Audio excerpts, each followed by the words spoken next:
Welcome to the Pinch to Zoom podcast. I'm Stetson. And I'm Gabe. And in this episode, we're talking about the world of influencers, what it means to be an influencer, and how you can potentially turn yourself into an influencer and earn some extra cash. Yeah, get rich quick. Follow these 5 tips to instantly earn $1 million. Oh yeah, that's right. I'm hoping Google with their new audio, decoding features where they break apart a podcast you can search for the audio, that they pull up those words that I said, and boom, we're top of the SEO. Well, yeah, we'll just be ranking super high for those specific words. Not even a financially related podcast. Nope, doesn't matter. We're getting thumbed down. We're getting reported. Oh yeah, there Flagged. we go. That's what I'm talking about. And then we stay monetized. First, what we're talking about is who we're not sponsored by. Who went first last time, Stetson? I think it was Gabe, me. I just listened to the podcast. You went first last time. Okay. So I think now it's my turn. Do you want to get the shot clock going? I got the shot clock, and we actually got a real one here from the NBA. No, just kidding. We don't have that. That is not in our budget of $0. So instead, I'll pull up the iPhone app. And actually, why don't do you have an Android phone there? I do have an Android phone. Because what if I'm thinking maybe our listeners could notice is there a timing? What if iPhones were 0.1 seconds off of what Android timing devices were? Well, they wouldn't. I guess they wouldn't notice that because this is an audio medium and they can't see. We can have alarms going off, except you can't set a 30-second alarm on an iPhone. Whatever. It doesn't really matter. All right. Are you ready? Okay, I'm ready. I'm ready too with the timer. And we're starting you off on your not sponsored segment in 3, 2, you're going. And today's episode is not sponsored by Coasters. Coasters help keep your drink sitting beautifully on your desk. It prevents you from getting that gross, moist ring on your desk, keeps everything in pristine condition. You love it, adds aesthetic, is a home for your beverage of choice, whether it's coffee, tea, or anything else. Keeps you energized and refreshed throughout the day. 5 seconds. Looks great and is what you need for your desk. That was good. That's very applicable here in the summer with I get a nice coffee and it's like the condensation is more than the amount of iced coffee that's actually in the cup. You could just create a whole new glass of water from the amount of condensation dripping. Honestly, that's not a bad idea. What if they made cups that were you could just replenish the water because boom, more condensation. This is, of course, a 30-second segment. So, Gabe, this is where I put the camera. I've got your timer set. Are you ready? Yeah. On your mark. Ready. Get set. Go.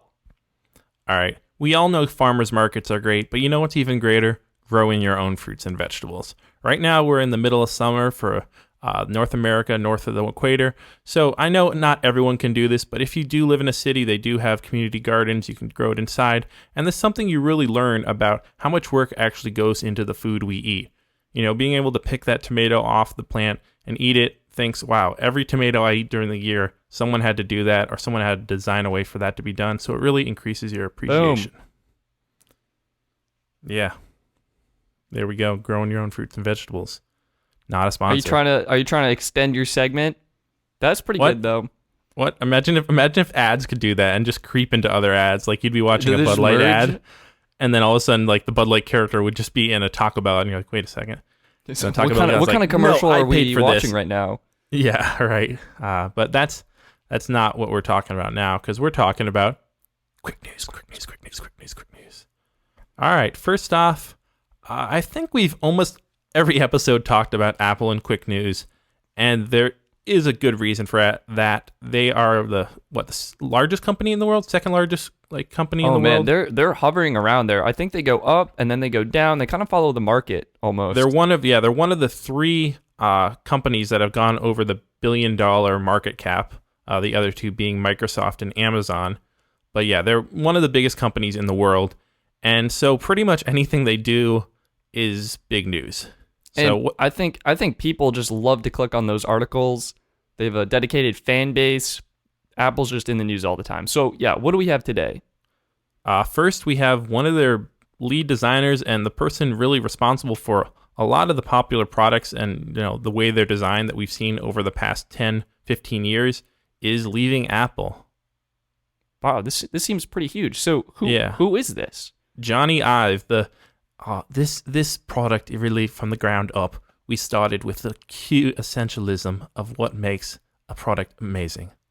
Like, yeah, you've seen him in the ads, those black and white ads, on the release day on TV, stuff like that. He is really a big figure at Apple, but he's heading out doing his own thing. And yeah, so basically what is happening is Sir Jonathan Ive, he has been knighted. Okay. And sorry, my bad. I apologize, sir. He's basically the bald guy you see in the commercial. The loves talking about basically the bald guy. The unibody aluminium products. Oh yeah, well yeah, the aluminium. Anyway, enough making fun. The British way. No, I'm not making fun. Don't take it. If there's any people from the UK listening, I honestly am jealous of the British accent. You can say anything, and it sounds like so dignified and so just elegant. We say something here, and we're just white trash in America who threw a bunch of tea in the ocean 200 years ago and said screw you guys. This is correct. Anyway, America's kind of like, sorry, tangent. America's kind of like a teenager. I feel like, where it's like your parents are providing for you and stuff and helping you out, and they're trying to grow you, and that's kind of what America was like. And then the rules just get too much, and they're like you throw your stuff out of your room into the hallway, and you're like screw you guys, you can't control me. This is my life, and that's pretty much what America was like. And okay, wow, are we what done? What an amazing person we've grown up to be, America. Oh my gosh. Yeah. So what Johnny Swinging back to Apple. Yeah, going back to Apple, the fruit that started it all. Johnny Ive is forming a new consulting agency called Love From. The agency is launching in 2020, and it's basically going to be working with Apple as a client. So Johnny Ive is basically expanding what he's going to be working on while still retaining, I would say, a reasonably large say and influence in Apple design. Yeah, this is very kind of reminiscent, or actually no, it's not, because that was when Steve Jobs was kicked out of Apple and started, what was the company's name? Next, yeah. And they eventually got bought up by Apple, and he was brought back. It's not really like that, but it's also kind of like that, and that Johnny Ive is leaving, but he's still going to be involved with Apple because, who he is and what he's doing. Is anyone going to be replacing him? And like, what do you think this means for Apple products in the future? Well, I'm going to read that you've typed in the notes that Jeff Williams is replacing him. He was Apple's COO, or Chief Operating Officer. And the head designer really is not as much on the ground, not as much, sketching out stuff, and like working hard in the studio, but it's more of the, overseeing the whole product design of multiple products and stuff like that. Yeah. And I think despite Johnny Ive's like huge role in Apple, I really don't see this having a large impact on Apple. I think there are many, many talented designers who just don't get the same kind of name recognition. And really what we're seeing is Johnny Ive, he's been designing Apple products for a really long time. He's looking for new opportunities, time to design something that's not just a unibody aluminum block. And, he's just moving on with his career. And if I was Apple, what I would do is as part of the severance package, I'd maybe like increase his, maybe give him an extra bonus and say, can we, come into our capture studio. We'll record you, like we'll create a 3D version of you, say all these words so we can create our own AI neural network that's your voice. And then we can generate you and use you in our future product launches. Even though you had nothing to do with them whatsoever, we can still, we need you in those videos. That would be so weird. I'm in for it. Apple, I one vote from here. Yes. Do it. We need a digital Johnny Ive to keep those product launches as awesome as they have always been. It's true. I love his promotional material, and that British accent. You're right. It sounds incredible. Yeah, it's an American company, but they're like, we're gonna bring in a bit of our aluminium across the pond. Yeah, exactly. Maybe we just need to start all saying it that way. Start a trend. Gabe, what else do we have from Apple? The next thing we have from Apple is they're going to be improving the MacBook Air. Now, this is kind of not really news because they're always improving their products, supposedly. Rumors have it. Yeah. But it's going to be coming with a new keyboard design. I think we all kind of saw this coming. Yeah, so, I mean, what's been happening with the current design? Like, why I can type fine on my computer, is that not the case for other computers? Like, what's going on? Well, I mean, people have probably heard this if you pay any attention to Apple, but they've had a bit of an issue as they've tried to make their keyboards thinner and their computers thinner, that they've switched to the butterfly keyboard design. And, that initial first gen and second gen wasn't quite as good as they hoped it would be. They had, issues of stuff getting underneath the keys and the whole thing just, falling apart and breaking down, and then having to replace the whole top panel of the computer, like the keyboard area. And that's like several $100. So not the best. I don't think that's a design feature particularly. Yeah, putting money down the drain with those kinds of repairs isn't ideal for Apple. It's true they've had a lot of issues with this, and I think ultimately the repair costs, they have a great warranty. I respect them for that. It is kind of alarming when a brand new product comes out and is already on a warranty program for the keyboard. So I think it is time for Apple to kind of find something new with that.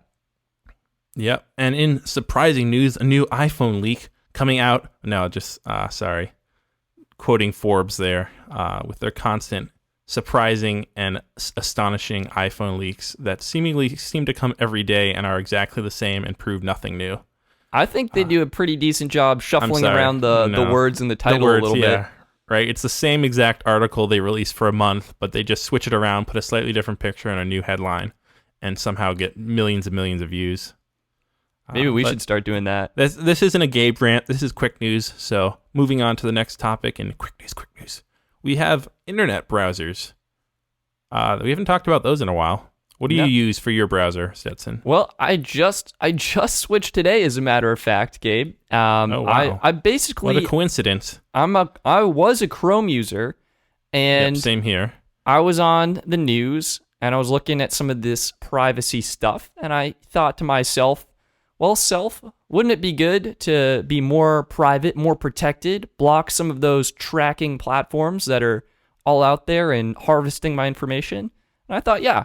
So there's a browser called Brave, very privacy focused, also blocks advertisements, and they announced a new feature as part of their browser where you can get paid to see approved ads. And I thought that sounds pretty neat, and I decided to give it a whirl, so that's what I'm using. Yeah, that seems pretty awesome. It kind of turns the whole paradigm and model of advertising on its head, where instead of the site being paid for ads, or the content creators being paid for ads, that hey, if you're choosing to use their browser, you're more the product and you get to be paid for your own information being used to sell you ads, which is that's kind of a nice change. I know they just announced this whole feature of getting paid to see ads. I know the previous big thing that Brave was doing was that if, say, for example, you want to watch YouTube videos and have an ad blocker on, but you still want to support your favorite creators, or if you want to, browse the web and have an ad blocker but still want to support your favorite sites, you can buy what they call BAT currency, which is their Brave Attention token. And, it's a cryptocurrency, but, it's easy to buy with US dollars. And then you can send that money to your favorite creators. So even though you're blocking ads on, say, I could watch your channel sets and block ads if I didn't have YouTube Premium, I can still give money to you so that I'm actually supporting you. That's really great. I love supporting websites and channels that I'm passionate about and excited about. Do you know if the channel needs to be signed up for Brave to receive those payments? Yeah, that is the only catch right there currently. But there's a way to notify the channel, or I don't know. They're trying to get more people recruited, and it's not that hard to sign up your channel or website. So yeah, I think if you are out there listening to this podcast and you do have, a channel or a site or some sort of thing like that, it's definitely interesting to possibly sign up for this. And, I don't think I've actually generated any money, because they're not having a lot of people use it, and even less people actually donate money to sites, but it's give it a try. Maybe you'll bring a little money in. Either way, you'll learn some stuff about it. What browser are you using, Gabe? I'm currently also in the Chrome camp, but I know I've been looking at as well in the past about seeing which browsers are faster or which browsers are ad-free. And I know Firefox has just announced that they're doing ad-free browsing for $5 a month. That's a really interesting idea. I mean, how do you feel about that? Because it sounds like you're essentially paying to access the internet, and like that seems backwards to me. Well, it kind of does, but it acknowledges that the internet is largely ad funded, all the content. So if we're just going to block ads, we have to develop some sort of alternative solution other than just saying, oh, let's just destroy this revenue stream for all these websites and content creators. That's not very, sustainable. Yeah, it's true. And I think it's a very interesting model where, I don't know about you, but I feel ads are kind of disrupting all of my web browsing. They're getting more intrusive, more invasive, more annoying. There are pop-ups, there's auto-playing videos. It's just browsing internet is an unpleasant experience. And I kind of mentioned this, I think, on our travel episode. Like, reading a book is really nice. There's no pop-ups, there's no distractions. Oddly satisfying, great information. And as someone who dislikes ads so much, I'm very interested in any way where I can support creators and websites I'm passionate about, while also getting a really great experience. And this solution from Firefox seems actually interesting to me, and I'm curious to see how it evolves. Yeah, I don't know how popular it will be because the type of people who will block ads are also maybe not the type of people who would pay for stuff, but you never know. You said that you actually think it's getting more crazy, the ads. I've actually really thought the opposite, that as Google rolls out their like ad standards, that they've become a little more tamed down, and especially with like stuff like AMP, which is accelerated mobile pages, browsing through content online is pretty uniform, and you don't have to deal with any like crazy ads, except for on the occasion when there's pop-ups and stuff like that occasionally now and then. I think the biggest offenders are the news sites for me. Forbes, we were just talking about them. They're a pretty huge offender, especially on desktop and sometimes on mobile too. Like, you just get blocked by all these advertisements. So yeah, I don't know. I think it depends what sites you're going to and what content you're looking for. But ads either way are kind of annoying for me. I know those, like you said, the news sites like Forbes and stuff, they do now, a lot of them have the pop-up that will tell you, oh, you have a ad blocker on, please consider removing it. Well, some actually don't let you access it with it on, but I see a lot of them have said either please consider removing it. They do give the option of not removing it, and that's like a tiny one in the bottom corner, or they say you can watch this one time, like 30-second ad, and then, browse the site ad-free, which is, I think that's actually an interesting way to do it, is give people a conscious choice so they can decide how they want to proceed. I think that strategy also would drive a lot of engagement with that one particular ad. I know Spotify kind of does this where they have one ad for every 30 minutes of ad-free music. Doing that for a website, like, you watch this one thing and then you're all set for the day. I think that's really nice. I think many people would be willing to just, all right, let's get this out of the way, and then I can actually enjoy the content on the site for the rest of the day. And it's kind of interesting to see how advertisers are evolving and trying to reach their audience in creative new ways. Well, we should have saved that topic for last, because that would have been an interesting or a nice smooth segue into influencers. But unfortunately, we still got a couple more things in quick news to talk about. The next thing I want to say is that Sony has released a new in-ear headphone, kind of like the AirPod, but it actually now has noise canceling. Wow, Gabe, that sounds great. What are these headphones called? Oh, Stetson, you're great with these setups, but they're getting a little too obvious. These headphones are called the WF-1000 XM3s. Can you read that back to me? Yes. Those are the Sony WF-1000 XM3s. Not to be confused with the Sony... Oh, I just forgot. WH-1000 XM3s. Which are the over-ear noise-canceling headphones. This is just an absolute confounding move on Sony's part. Like, who in their department would decide to name these headphones so similarly? Like, why? Just why? I mean, I think this is just Sony being Sony as far as names. I mean, they have DVD players and, you know, TVs that are like increasingly long names and have like one model number difference and are, you know, completely different or whatever. But naming aside, these are actually pretty interesting headphones because they're really the first prominent noise canceling in-ear true wireless headphones that we've seen. And they're only selling for $230, which is less than the Beats by Dre Pro and a couple other of the premium headphones out there. I see here it also supports 24-bit audio for superior quality. That is definitely good. Most headphones are probably, I think, 16-bit.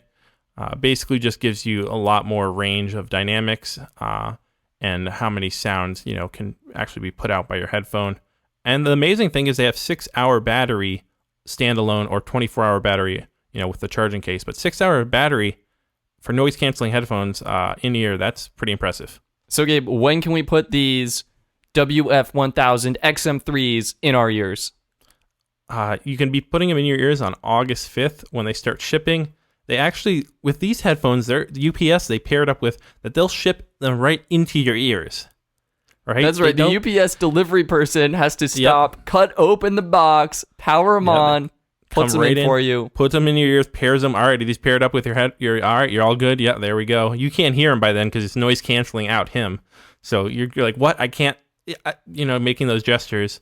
And no, yeah, August 5th shipping date. I think they're probably going to go on pre-order soon. So check them out if you're looking for some, you know, premium noise canceling in-ear true wireless headphones. That is such a long name. Do they have any way to shorten that down? The in-ear true wireless. I mean, so a lot of people canceling. They search for the XM3s, and that's been associated with the over-ear headphones. No. I'm not talking about the specific product. I'm talking about the in-ear true wireless. In-ear true wireless noise canceling headphones.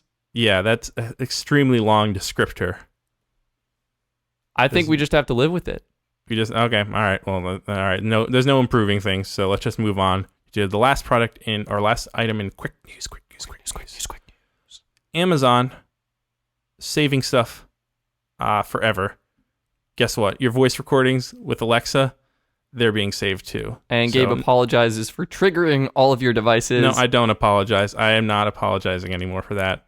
Yeah, so in case you only thought it was your purchasing history and, you know, maybe the browsing history when they plant cookies on your browser and stuff, they're also probably saving all your voice recordings too. Yes, in fact, they actually admitted it.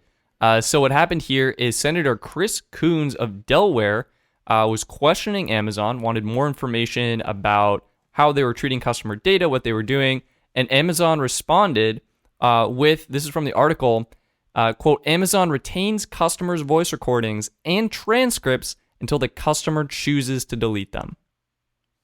Yeah.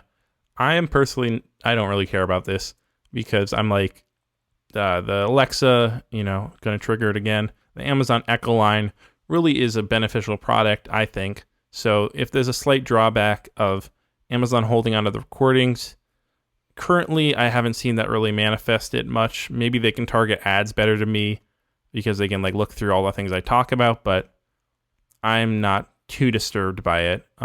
You know, yeah, that's about it for that for me. My understanding is they would only record the segments that actually ping the request for the voice assistant.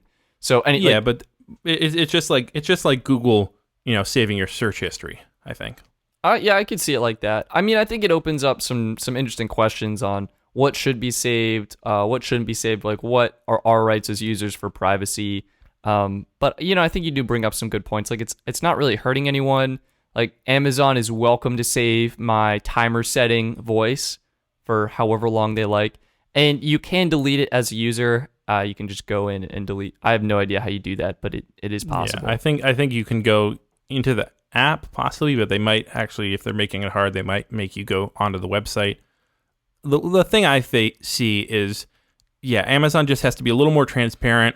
And as long as they give the customer and the user the choice, you know, so as long as they say, hey, this is what happening. We're keeping your voice recordings. They're not going to be deleted. If you want them to be deleted, here's how to delete them. Then I say everything's fine and dandy. It's just that they should have been more transparent, because for years now they've been saying, oh no, we don't keep your recordings. Oh no, of course not. We don't do that. What, us? Who would? No. What, are you kidding? Like, now they're being finally, because they were forced to testify, or not testify, but they were, the little pressure was put on them.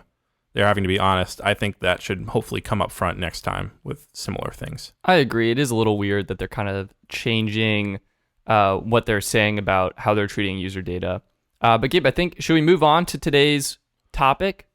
Well, yeah, we're talking about Amazon and, what they're using it to, sell ads and target you with products.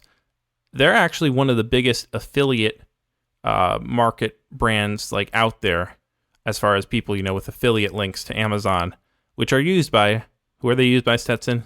I have some in a few video descriptions. They're used by influencers. Okay, sorry, I wasn't saying you specifically. Oh, they're yeah. used by influencers. And Gabe, so that's our main topic today. Is we're talking about influencers because they had a big influence on my life personally. How so? What is this? What does it mean to be an influencer and influencing the Gabe Shakur? My parents are big influencers on me. They've taught me. They've influenced me with great lessons, and they've influenced me my like what I eat. A lot of the brands I bought as a kid. Unfortunately, that's not really who we're talking about today. We're talking more about the influencers on social media, because those are really the ones that are in the news today, and kind of on everyone's mind in the marketing, advertisement, and media world. Absolutely. And Gabe, how would you define an influencer? What does it mean for you to be an influencer? I think, well, for me and for anyone to be an influencer, it is to really have a brand, which could be yourself. It doesn't have, people think brand and they think, oh, Nike, Adidas. I don't know. I'm thinking shoe companies, New Balance. Gosh, really, there's other companies other than shoe companies, but Reebok, Under Armour, gosh, really, Merrell, Teva. Oh gosh, anyways, yeah. They only think shoe companies when they think brands. No, brands are also individuals. So, you're a brand, I'm a brand, Marquez Brownlee, even people as famous like celebrities like Tom Cruise. That is still a brand, even though Tom Cruise doesn't really sell, like, you can't go on and buy from his merch store Tom Cruise merch. But when he gets chosen to be in a film, or, they go out to try to get him in a film, that's a brand that they're trying to bring to that film franchise. That's a really interesting way of phrasing that and thinking about brands. I had a few different thoughts. So I thought an influencer would be someone who's able to have a measurable impact on the performance of a brand. And I think this could maybe tie into what you're saying too. Like, if you are your own brand, you are an influencer, and you can have a measurable impact on the performance of yourself. Or it could be a shoe company, like Gabe was mentioning. Like, maybe you get a new pair of kicks, you're posting them on your Instagram account. All of your friends and followers are seeing that. They're like, wow, Gabe's new shoes, super shiny. I love them. I'm going to pick some up. So that's kind of how I was looking at it. Someone with a measurable impact. And I would also add... well, because I think that's intrinsic with having a brand, because you can't really have a brand if there's no one listening to you. Like, if you are living in the middle of a field all by yourself, you're not going to have, like, I guess you could have your own... It's not really your brand, it's just your identity as a person. It really becomes a brand when you start marketing it to other people, and trying to use it usually for monetary purposes, and benefits, but also, I guess, just for bettering your life or spreading your message out further. Okay, so here's a question for you. How many followers does it take to be your own brand? Like, what's the threshold?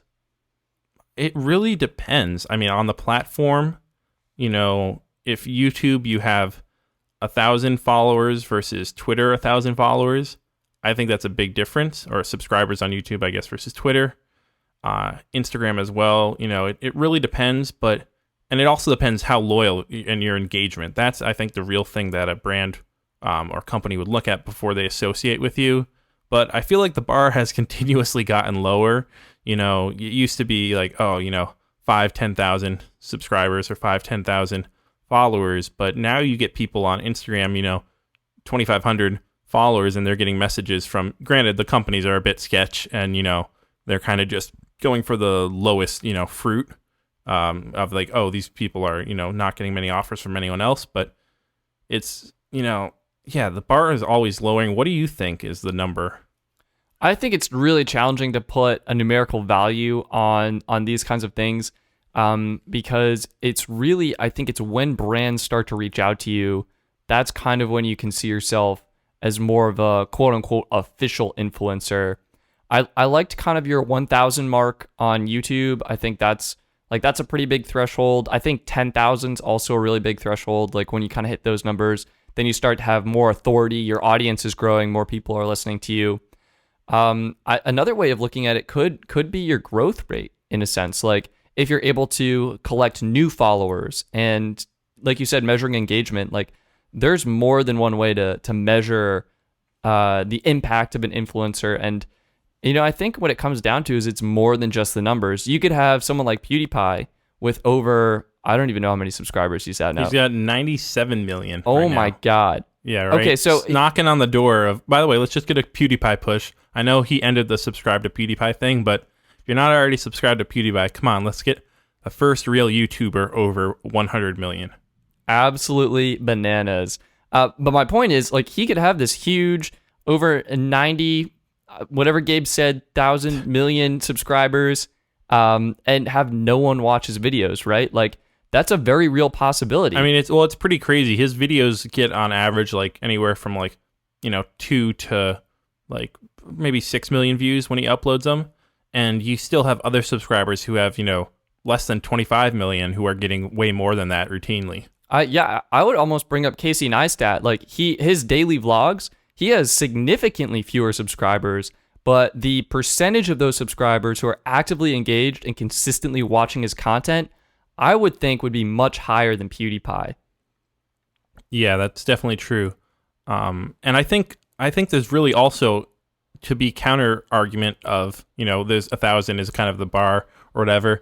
It's really gotten down to where you basically don't have to have any followers, because now a lot of, you know, apps, a lot of services, they send you your own referral codes or referral links. So, you know, if you just don't even really use social media, you can text it to your, you know, your friend and say, hey, sign up for HelloFresh using this code and, you know, get, you know, $40 off, but also I'm going to get $40 off too. So it's like they've really lowered the bar of influencers to really literally anyone who has an influence, which is everyone. Yeah, that's right. You have an influence.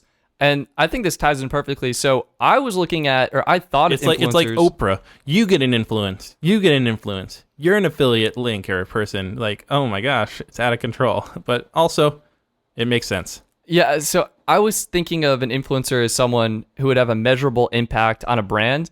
And Influencer Marketing Hub defined it as an individual who has the power to affect the purchase decisions of others because of his or her authority, knowledge, position, or relationship with his or her audience. And Gabe, I think this ties in great with your referral code program. Like, you're an influencer if you get a code and you think the service is good and you want to sign, you know, you want to promote that to your friends. Like, you're influencing them to sign up for something. I feel like it's almost getting out of control. Like, imagine every little thing you recommend.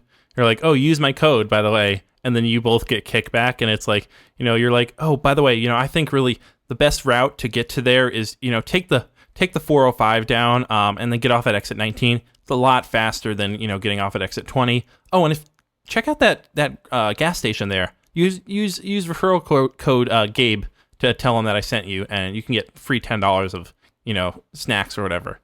And it's like, is that going to be what our future is? Or like, you know, it'd be more like, you know, you scan a code or on your phone or whatever. I don't know. I think some of these are really good, though. A lot of times it's a service I'm already going to sign up for.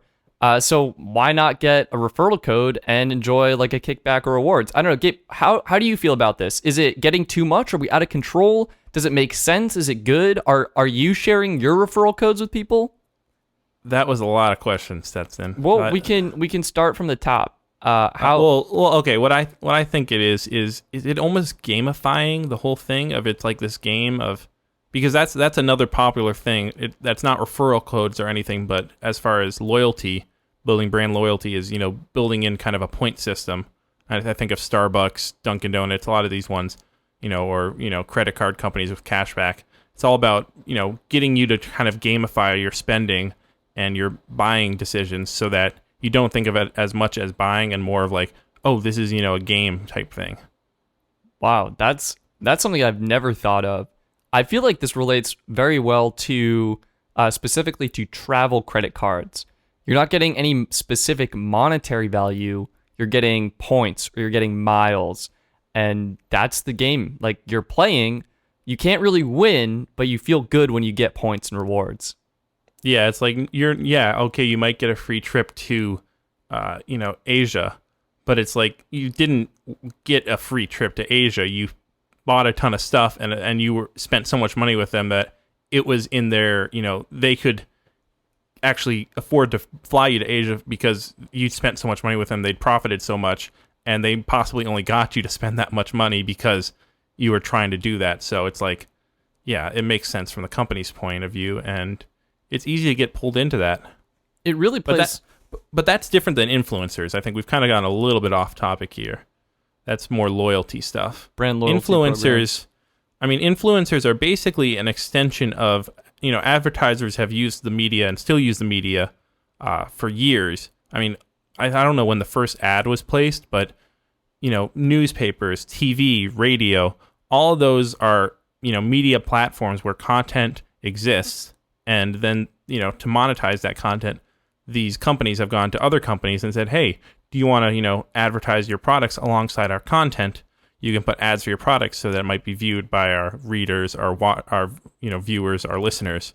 And now influencers, you look at the name social media, it's a media, but it's generated through social activity. So Instagram's generated through people sharing sharing photos and videos. YouTube's generated through people sharing videos. Facebook's generated, through people sharing, whatever they're sharing on Facebook's anymore. It's out of control. Cat videos, cooking recipes. That's essentially all the internet is. Twitter's generated through people sharing memes and hate and, clever tweets. So it's hashtags. It's hashtags. Yeah, exactly. It's all about content, and just now it's generated rather than only by large companies. It's generated by individuals on platforms that are, being able to democratize the way content's generated. Yeah, it's definitely interesting to see how it's evolved. I feel like I'm seeing more sponsored content, or like I'll watch YouTubers grow up and they'll start out, doing it for fun, doing their own thing. All of a sudden they'll get big, brands will start reaching out. And I feel like more and more of their videos just become essentially targeted advertisements where advertisers are paying to reach that person's target audience, that person's audience, and the audience profile happens to match exactly what that company is looking for their target demographic of people who are likely to buy their product or service.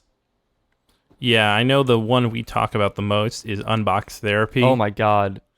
I'm sorry if there's any Unbox Therapy fans out there, but personally, as someone who's, I've watched YouTube videos for a while, I feel like about probably 7 years ago, maybe 5 years ago, his channel really switched from an actual real channel, and I think it's still a real channel. I don't mean no hate on him, but he's definitely sold out a lot more, and I'm not in his position. Maybe that's the way he needs to make money and make a living, but yeah, it's definitely something you have to be aware of if you're trying to grow a brand online. I know you, Stetson, recently had a deal you did with Google to, generate kind of like a paid, not really an ad, but paid content for them. Yeah, so it was a sponsorship. I'm part of the Google Influencer Program, and they wanted to make a video promoting Pixel 3a for college graduates. So they sponsored a video, and I made a video for them.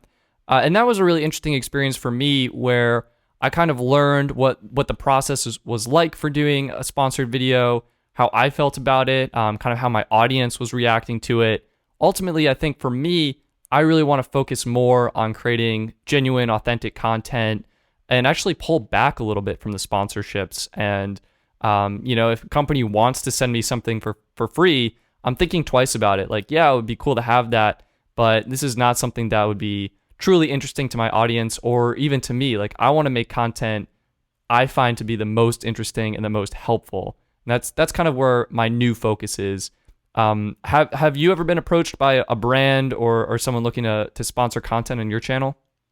Yeah, I've been doing my channel I think a little longer than you, but we've both, anyone who else has channel really over 5,000 or so subscribers, that if your channel comes up in the search result or your video comes up in the search result for any specific product, so like say you made a product reviewing, I don't know, a cutting board, and someone searches this cutting board because that's their competitor's cutting board, and yours comes up, they'll most likely be contacting your channel if they like your content, to ask you to review their product. So that's kind of like what happens with me. I might have a video that popped up that gets a ton of views on, headphones or, drones or, camera gimbals. And then that company or, a rival company, most likely that's trying to start up, will reach out to me saying, hey, come review our Bluetooth headphone that we have on Amazon. And I'll check it out. But most of the time it's, smaller companies because I'm a smaller channel, and they're reaching out with their headphones that are really, I wouldn't have any interest, or, they're reaching out with their lenses or case for an iPhone that, I really, if I was purchasing it on my own, would not have any interest in. And so most time I don't respond to them. And, it's just, I want to be authentic to who I am, because I think authenticity is the biggest selling point or marketing point you have as a personal brand. So if you lose the authenticity by selling out and, just taking all these quote unquote sponsorships where they send you a product, you really lose the whole value of your brand. So I've been very selective with, saying, all right, yes, you can send me that product because that's actually something that I would have gone out and bought on my own, or no, sorry, not really interested, wouldn't align with my, values or interests. I think you brought up a really good point about authenticity.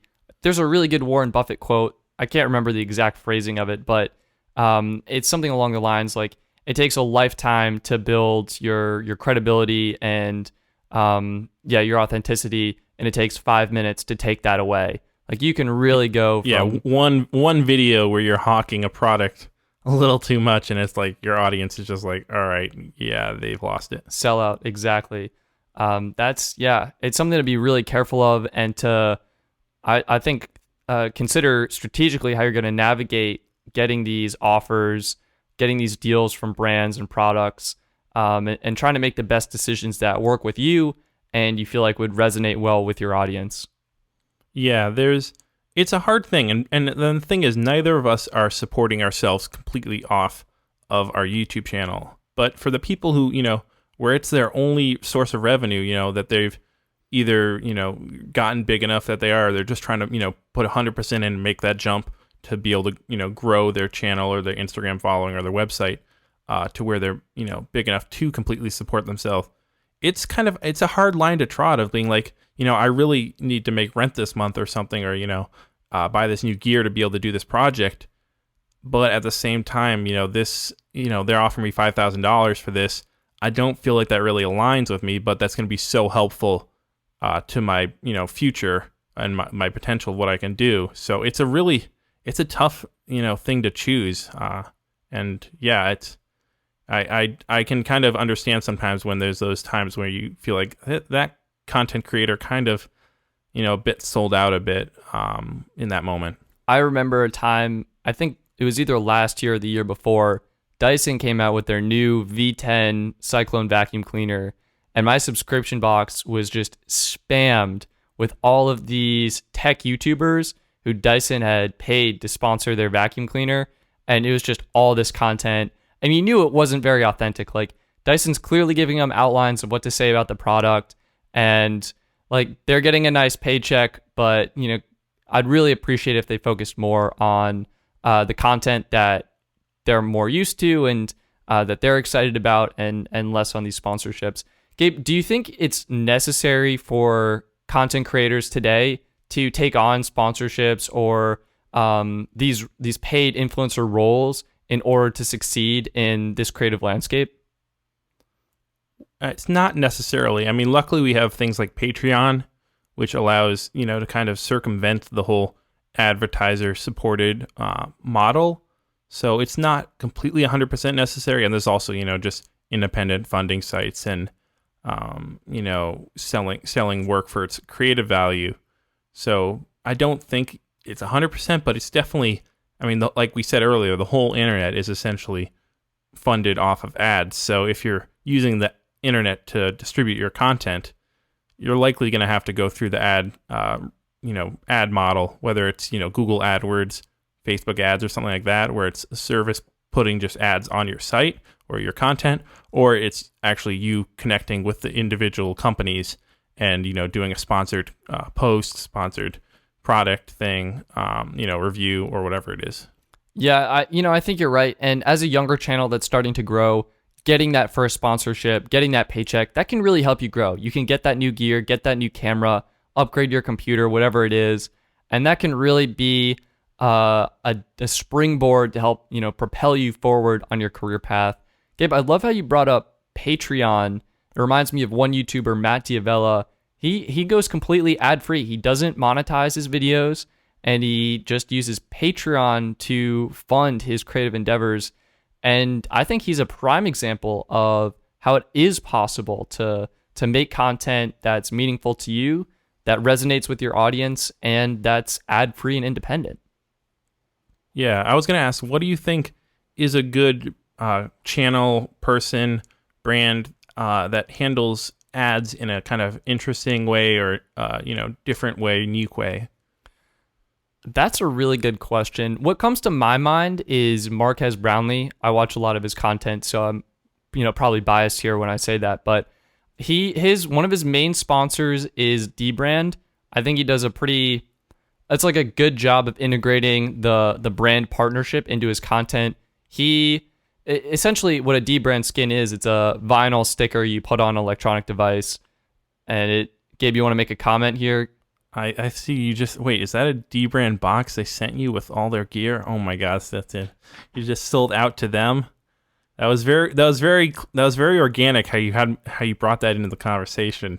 Anyway, I don't actually. Do you actually own any of their stuff? I used to, and then I got my MacBook Pro, so I had it on my computer. Like a bamboo sticker made my computer look absolutely sick. I got the display replaced 3 times, the bottom case replaced. Basically, every surface I've put a Dbrand skin on has been replaced by Apple, and they're kind of expensive, so I've stopped using their products. But I want to jump back to the point of the story. Like, basically, Marques reviews phones. The phone will have a Dbrand skin on it, so Marques is free to say anything he wants about the phone, and then just like pop in a few words about the skin. So I like that integration where the partnership doesn't influence the content about the product you're interested in as a viewer.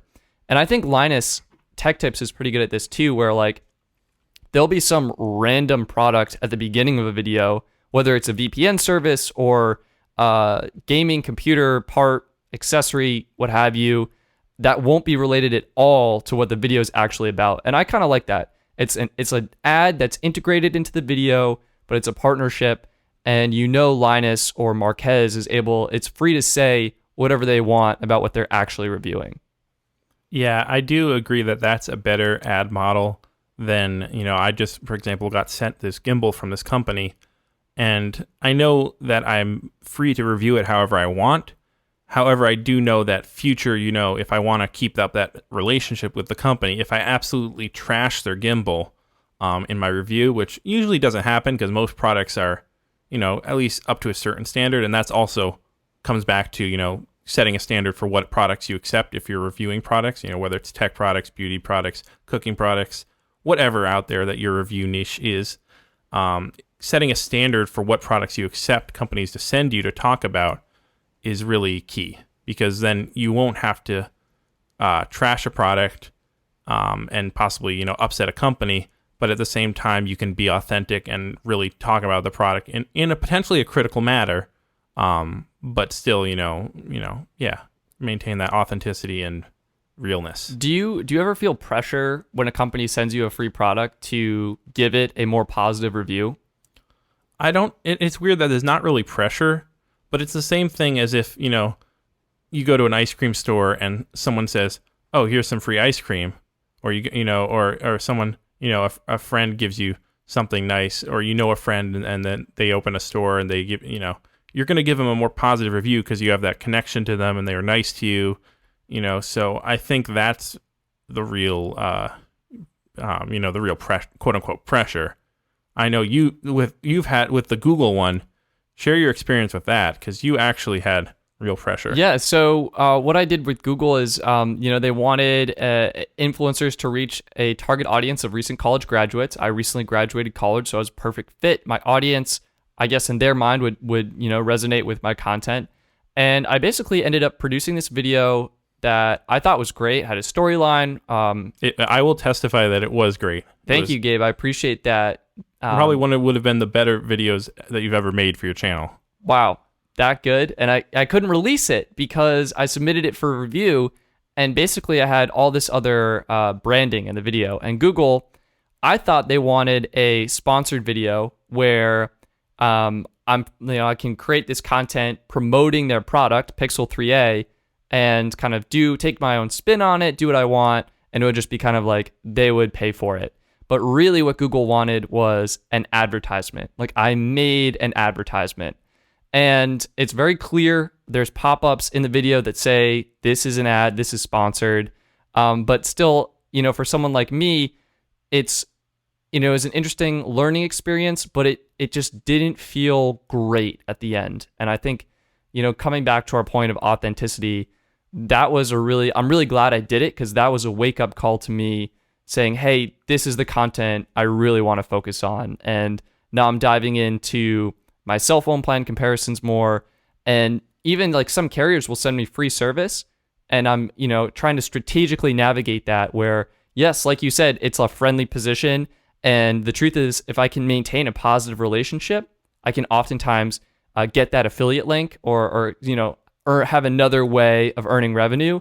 But ultimately for me, I've decided at this point, I really want to provide that honest, valuable feedback. I think long term, that's going to deliver more value to me. I don't know how, but that's my approach going forward. Yeah, it's kind of like, they call it selling out because it's like you're saying, all right, I'm fine with my current, position of number of subscribers and fan base or, my position as a company, and I'm just going to cash in all of that for as much money as possible. So I'm going to hawk ads, I'm going to have 20 ad breaks on a video. I'm going to have every product sponsored that's in the video. That's why they call it selling out. And it's not a great thing to see someone do. But for example, with your ad, it's kind of a learning experience. And hopefully, your viewers understand like this is, something that you're going through and, this was not the best move. And you move on, and hopefully if your viewers unsubscribe, then yeah, all right, too bad, sucks for them. And it's a little sad to see them go, but that's it's the growth of a channel, growth of a brand, growth of a company. What recommendations or advice do you have for young creators trying to get started, or young influencers? And do you suggest they take on a partnership or a more official advertiser influencer partnership? My advice, well, I think we've been kind of talking a lot about tech review, product review, because that's the field we're both in. But I think kind of expanding it to, in general, content, whether it's storytelling, music, podcasts, really the thing I think, I don't know if you've seen the movie Field of Dreams or not. I have seen that.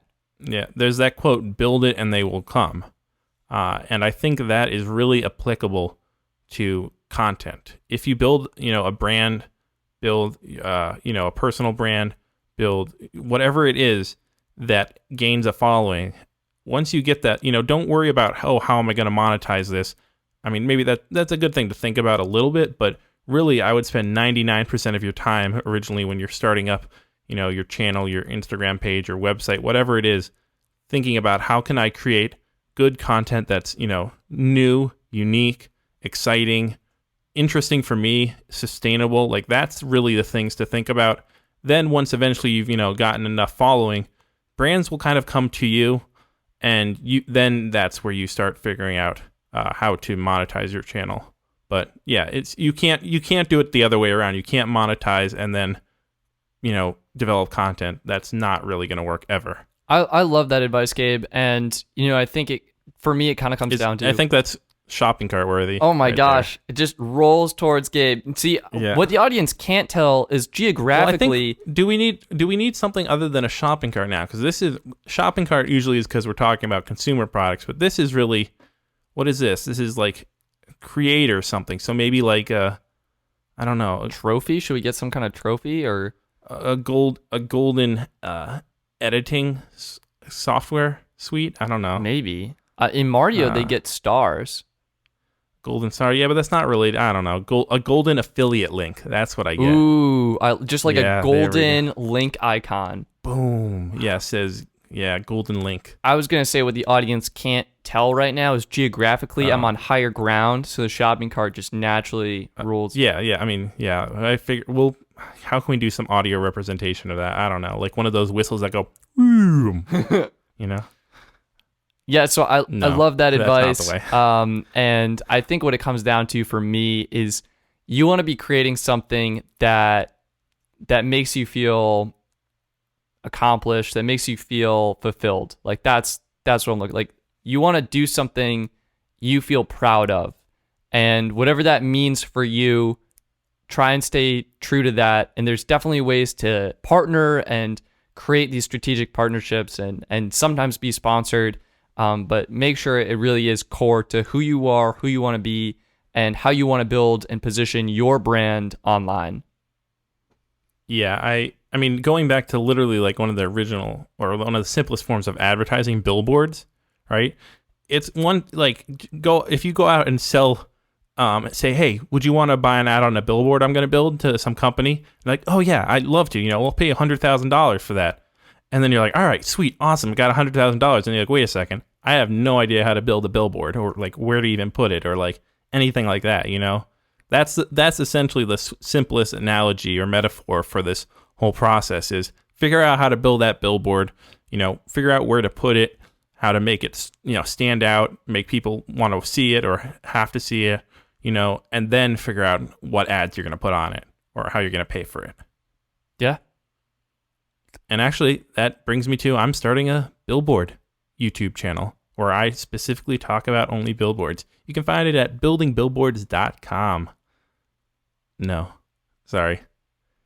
Stetson, did you just check that website? Does it exist? Maybe. Building billboard. Who did I just plug? You just plug someone. Hey, Gabe, you know what? Maybe we can rope them in to this influencer. We can make a partnership with them, get an affiliate link going. Oh, it is actually oh my God. Do I have to buy this? It doesn't exist. I think I have to buy this this domain name and put up a website here. Oh my goodness. But yeah, no, that's really all it comes down to because the influencer economy is expected to grow to around 10 billion by 2020. So there's a plethora of, money out there, despite what you might see on like fear-mongering news sites that say the influencer economy is dead. I know that was a ton of articles going around about that. Maybe, I think, was it 2-3 weeks ago when there was an Instagram user, I think she had about 20,000, 30,000 followers, or maybe even, she might even have 1 million. And she was only able to sell That's a pretty big difference. I know. I think she had it like in the 100,000s now I think about it because she was only able to sell 30 t-shirts supposedly from a post. And like everyone was like, oh my God, that's the end of influencers. But when you looked at it, it was mainly just because the t-shirts looked awful. She was doing a bad job of like really marketing it and relating it to her audience. And she'd only posted about it once. Like it was just, overall, it was just a horrible job and that's, I guess, where it comes down to if it does kind of pay to, or it makes sense that you do have to figure out eventually how to monetize the content or your followers because she was just doing a horrible job. She had all these followers, but just no way to relate to them and no way to, get them to actually buy something or, help her out monetarily. How do you price being an influencer? Like, how do you figure out the value of like reaching your audience? I mean, Stetson, I'll flip that question back on you because I don't really have an I have answer. absolutely no idea myself. I really do whatever they offer me. And when I was starting out, any money was good money. I had a brand, never heard of them before. They were like, hey, we'll pay you $250 if you make this quick video on your channel. Wasn't super huge at the time. I was like, yeah, that's awesome. I'll totally do that. And I did it. And I think now as I've grown, like I should charge more if I choose to do that, but it's so hard. I have no idea. It's like I think, yeah, it's a type of thing you unfortunately have to learn as you go. And companies might kind of take advantage of that sometimes, especially. I think they absolutely do. Like as a young creator, not necessarily in the industry, not knowing costs of certain things, you could be getting lowballed really hard. Like you have no idea. But remember that the company would also be taking a bigger risk on you because you're less established, you're less reliable potentially. So it goes both ways. It's kind of both. It's usually smaller companies who are taking that risk and smaller channels who are getting paid less. So it's not the best thing, but it is what it is there. The last thing I want to bring up is, how do you feel about affiliate links? I like them. I think it's awesome that, you get to, if you, for example, if I review a product or if a website talks about some product or makes a list of like, these are the best things, that then they can actually get a percentage of directing, someone to that site. However, I do feel that it kind of, since Amazon, as we mentioned earlier, is one of the biggest people out there, and only really bigger sites are able to, develop these affiliate programs. So they are getting, there's more tools out there for like WordPress and stuff like that, and Shopify to do affiliate links. I think it kind of secures these, not monopolies, but it builds up the bigger companies more, because like if I'm gonna, say I review a GoPro product, I'm gonna put links to that product, only to like B&H and Amazon. There are tons of smaller companies that sell that are potentially better. I don't know, maybe not than B&H, and maybe not than Amazon, but there are viable companies, and I won't link them because unfortunately they don't have the affiliate link. Yeah, it's interesting to see so many people linking to Amazon. On one hand, it's great. I know a lot of people use it. Prime's great. It's very convenient getting that Amazon link, and you can get more information about the product. And it's also great about affiliate links is it doesn't necessarily influence the content, because you can link to any product. You can talk about any product, and the audience is choosing whether or not they want to use that link. Like you said, the downside is it really promotes very, very select websites and online shopping platforms, when really there are many other options that people just may not be considering. And, we've been talking a lot about, online stuff, but there's a lot of real world influencing, like, and real world businesses that are involved in influencing, and buying influencers' views, What do you mean? I kind of wanted to leave you there just because I knew you had no idea. I have absolutely no idea. Well, you get this is more with you get a lot of travel people who are, say they're a travel Instagram account, and those are, everyone loves to look at that, so you'll get hotels, and maybe airlines and stuff offering the person, hey, get a free flight with us, or oh, hey, we'll pay for you to come have a vacation at our place, and they not actually even really a lot of times giving links to them. They're just, on Instagram especially, because it's not very a link. Doesn't work well with links other than the swipe up on the stories. So a lot of times it's just, do you just mention our brand or just show you having fun with our brand and stuff like that. But it's interesting. You're seeing some kickback or some not kickback, negative pushback. Now I know the most recent article was there was this ice cream truck in LA that has a new policy that social media influencers pay double. That's hilarious. Why? Like, what's the thinking behind that policy? I guess, LA, for anyone who isn't there, that's like, you can, open your camera and take a picture of a crowd of people, and like 80% of those people probably say they're an influencer of some sort. You know, it's just they're everywhere in LA because everyone has a side hustle. And so I guess this soft serve ice cream truck in LA has had just influencers constantly asking about, you know, getting free ice cream for a shout out on their account, or, you know, catering for a shout out. And I guess the last straw was someone requested for him to do a weekend party for 300 people in exchange for just, you know, that exposure that they can get over their, you know, account. And so he originally put up a joke sign saying influencers pay double, but now he's decided to actually give it a real thing. So if you ask, you know, hey, can I get a free ice cream for some exposure? He'll say, no, you can't. And as a matter of fact, that's going to be an $8 ice cream now. Wow.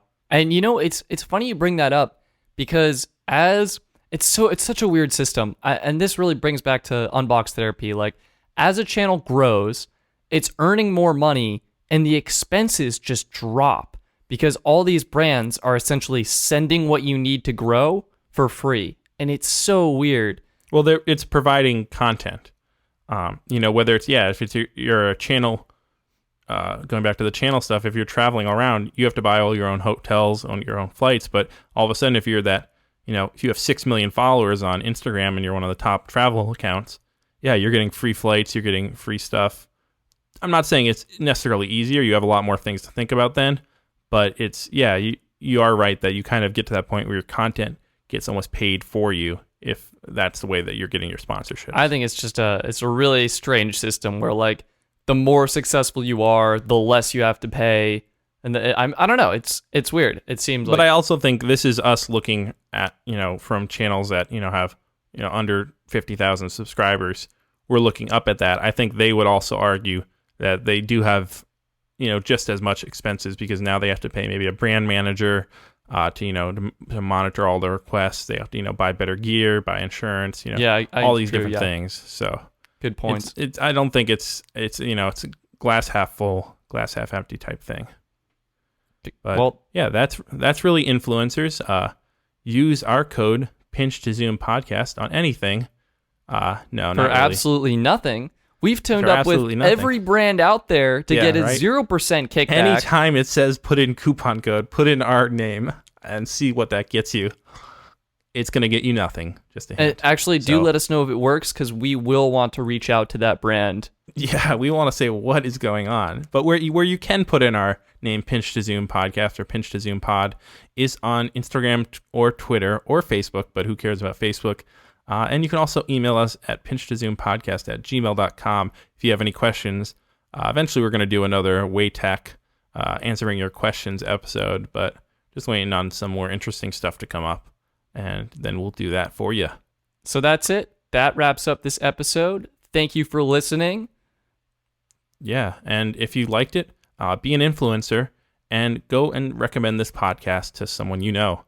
If you do, have them, and they go listen to it, have them tweet at us and say that you sent us that you sent them to us, and we'll tweet a nice thank you back at you that will come straight from our hearts. Thank you. Yeah, that is the real no, that wasn't the tweet. That was just you saying thank you. That's right. That was just me saying thank you. We have to actually tweet it to them. Tweets are far more valuable currency online. Oh. So you think saying thank you and meaning it. Obviously. Right. I should have known that. Okay. Especially as an influencer. Yeah.